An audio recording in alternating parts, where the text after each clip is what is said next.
விலை ஏறிக்கிட்டே இருக்குது. இன்றைக்கும் தங்க விலை ஏறி இருக்குது. சுமார் 70 ரூபாய் ஏறி இருக்குது.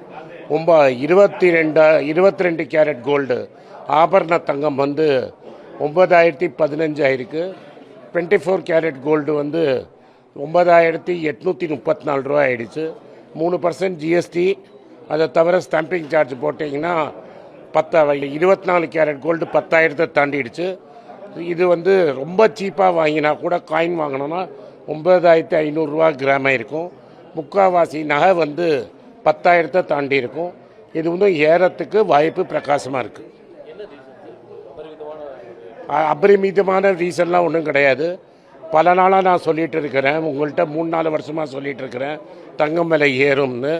இப்போ சைனா, இந்தியா, மற்ற சென்ட்ரல் பேங்க்கெல்லாம் டாலர் விற்றுட்டு கோல்டு வாங்கிட்டு இருக்காங்க.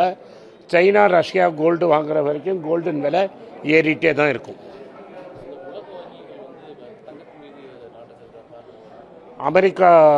அமெரிக்கா வந்து ரஷ்யாவோட பணத்தை முடக்கிச்சு.